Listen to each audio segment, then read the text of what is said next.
Os deputados federais aprovaram o projeto de lei que atualiza e moderniza a Lei Geral do Turismo. Para entender o que muda para a gente na prática, a gente recebe agora no CNN 360, para essa entrevista exclusiva, o ministro do Turismo, Celso Sabino. Ministro, muito obrigada por se conectar conosco. Sei que o senhor está trabalhando, sei que o senhor está em viagem, mas esse momento é tão importante para falar sobre as principais mudanças dessa lei, ministro. Eu já começo te perguntando sobre a alteração, flexibilização dos horários da diária nos hotéis. Fiquei um pouco preocupada. Como é que vai funcionar? Boa tarde. Boa tarde, Débora. Boa tarde, Yuri. Boa tarde a todos os telespectadores aqui da CNN. Em verdade, ontem nós tivemos uma grande vitória no Congresso Nacional para o trade turístico, para os turistas do nosso país, que tem registrado grandes números, melhorado substancialmente. No ano passado, por exemplo, nós tivemos uma arrecadação com o turismo internacional no Brasil superior, inclusive palavras do Nakagawa na CNN, superior às exportações de café.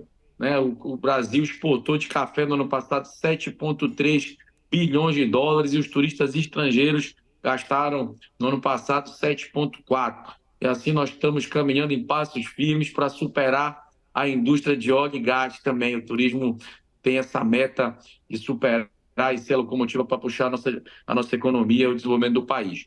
O governo do presidente Lula está muito focado em desenvolver essa indústria limpa, e esse projeto que foi aprovado ontem no Congresso Nacional, Débora, em definitivo, que já tinha sido aprovado no Senado, agora ele segue para a sanção do presidente da República.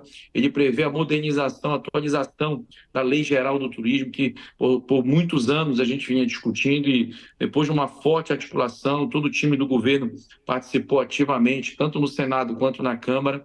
Nós tivemos ontem essa aprovação. Esse projeto traz inúmeras vantagens para o empreendedor do turismo, para a indústria do turismo, para o micro e pequeno empresário, para o produtor rural da agricultura familiar, e também aí para o nosso setor aéreo e também para o setor da aviação civil. Ministro, e aí eu te perguntei deixa eu só reforçar. Não, é que eu te perguntei só sobre a questão da flexibilização do horário de check-in e check-out, né, das diárias nos hotéis. Eu não sei se especificamente sobre esse assunto, porque eu sei que, enfim, a lei é gigante, não sei se especificamente sobre esse assunto o senhor, né, poderia comentar, porque a gente sabe que é um texto de 2015 na Câmara que foi apresentado, depois ele foi para o Senado, sofreu alterações, e aí voltou para a Câmara e foi aprovado ontem. Então, não sei se especificamente sobre isso o senhor teria condições de comentar. Sim, esse texto desde 2015, mas no final do ano passado foi quando nós entramos fortemente na articulação para a aprovação desse texto lá no Senado. Tivemos o cuidado de, junto com o relator no Senado e o relator na Câmara, discutir com a equipe técnica do governo um texto que chegasse ontem, como chegou, num consenso e fosse aprovado. Nós tivemos alguns importantes avanços na indústria hoteleira no nosso país. Havia ali uma discussão, antes de entrar na questão do horário das diárias, eu quero falar da questão dos portadores de necessidades, que pessoas defendiam que nós tivéssemos 10% das habitações adaptadas para receber esse público, outros na manutenção de até 3% das habitações, e nós conseguimos chegar ali num acordo de 5% adaptadas e 5% com qualquer adaptação, ou seja, até mesmo leitura em braille será aceita nesse restante desses 5%. Em relação à flexibilização dos horários de check-in e de check-out, acontece que em alguns lugares do Brasil, você, por dificuldade de acessar por voos ou mesmo por travessias de embarcações, você não consegue chegar exatamente naquele horário de meio-dia. Então, o texto da lei, ele traz uma maior flexibilidade para o empresário, para o empreendedor que tem uma pousada ou um hotel, conforme o seu público estabelecer ali o seu horário de check-in e o seu horário de check-out. Ministro, antes de eu fazer a pergunta, então, já que o senhor mencionou que Fernando Nakagawa trouxe informação importante da indústria do turismo, ele já está a postos para fazer uma pergunta também, depois eu emendo a minha. Fernando Nakagawa, ministro Celso Sabino do Turismo, tio. Grande Naka! Obrigado, Yuri. Ministro, um prazer falar com o senhor. Peço desculpas por fazer uma pergunta que não é dessa ótima notícia do recorde de fluxo de turistas estrangeiros aqui no Brasil, ministro. Nas últimas horas, saiu uma notícia muito importante para o setor, para o trade do turismo, que é a situação financeira da Azul Linhas Aéreas. Há um rumor no mercado e uma notícia da agência Bloomberg dizendo que a empresa estaria com dificuldades, inclusive poderia pedir recuperação judicial. Essa notícia, ela não foi confirmada pela companhia, mas a gente tem uma situação hoje em que outra empresa aérea, a Gol Linhas Aéreas, está no meio de um processo de recuperação judicial. Queria ouvir do senhor como o senhor recebe esta notícia e como isso pode ser prejudicial para o mercado do turismo. O turismo depende muito dos meios de transporte, especialmente da aviação civil. Nós temos aqui no nosso país um grande mercado consumidor. No ano passado, nós tivemos cerca de 112 milhões de viagens somente de avião, sem considerar as de barco, as de navio e as viagens de carro e de ônibus. Então, o setor aéreo, ele sem dúvida é muito importante. Nós temos alguns gargalos no Brasil que essa lei aprovada ontem vai ajudar a superar, mas que continuam aí um desafio para que o ambiente de negócio do setor aéreo da aviação civil no Brasil seja um ambiente mais favorável. Nós temos um excesso de regulação, é importante nós sermos transparentes e reconhecer, nós temos no Brasil um excesso de regulação, nós temos ainda um combustível de aviação ainda bastante elevado, o preço praticado no Brasil, considerado com outros países, inclusive vizinhos nossos aqui na América do Sul, ainda é um preço bastante elevado.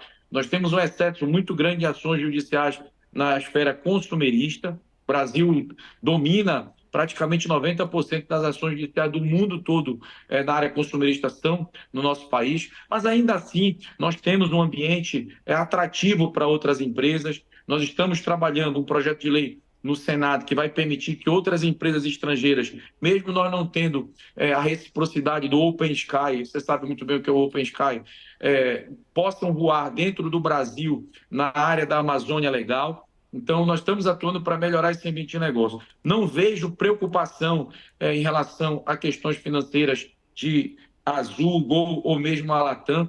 A Gol domina uma boa parte do mercado em várias regiões do Brasil, conseguiu uma linha nos Estados Unidos, mais de R$1 bilhão e está aí recuperando as suas aeronaves. Agora, com a aprovação desse projeto, eles vão poder, inclusive, ter acesso. É muito importante dizer, quem está preocupado com a saúde financeira da Gol, da Azul e da Latam, esse projeto aprovado ontem, em definitivo, no Congresso Nacional, vai permitir que o fundo bilionário chamado Fundo Nacional de Aviação Civil, o FNAC, possa ser utilizado para o financiamento e para a garantia de empréstimos dessas companhias. Essas companhias aéreas no mundo todo são fortemente socorridas pelos governos. Você sabe disso, tem governo que é até proprietário de companhia aérea nos seus países. E no Brasil nós não tínhamos ainda ofertado esse socorro, esse aporte direto nas companhias aéreas. Agora nós estamos permitindo, com a aprovação desse projeto, que o FNAC, que é um fundo constituído pelas próprias empresas, são taxas pagas pelas próprias empresas aéreas, possa ser usado para garantir empréstimos dessas empresas, a fim de que elas possam comprar novas turbinas, novos motores e colocarem novos aviões em funcionamento. Nós temos, dessas empresas que você mencionou, tem uma que recentemente estava com 11 aviões parados, aguardando a compra de turbinas de avião. Agora já vai poder comprar com a aprovação desse projeto, usando o FNAC como garantia. Ministro, o senhor mencionou então essa nova legislação do turismo que tem essa série de novos aspectos que ajudam o setor do turismo. Da perspectiva do consumidor, seja de serviços como passagens aéreas, seja do consumidor de pacotes de viagem, o quanto esta lei permite que indenizações em caso de não prestação de serviço, caso de cancelamento, não só de voos, mas pessoas que perdem hospedagens quando contratam esse tipo de serviço com alguma antecedência, o que esta nova lei garante para que o consumidor seja mais protegido e, ao mesmo tempo, se estimule a indústria do turismo no país? Bom, essa parte do texto que vinculava a nossa legislação ao respeito a um acordo internacional, que o Brasil, inclusive, é signatário, o Pacto de Varsóvia, que trata do direito consumerista na aviação civil, essa parte do texto foi retirada ontem pelo relator, deputado Paulo Aze, a fim de cumprir um acordo feito com todos os líderes da Câmara para que o projeto fosse aprovado como foi aprovado ontem por unanimidade. Então, não foi alterado essa questão, continua, a Justiça brasileira tem priorizado o nosso Código de Defesa do Consumidor, apesar, Yuri, de que é importante nós colocarmos luz sobre essa questão. Hoje nós temos aí grandes escritórios de advocacia do Brasil que têm transformado essa questão num grande mercado de ações consumeristas.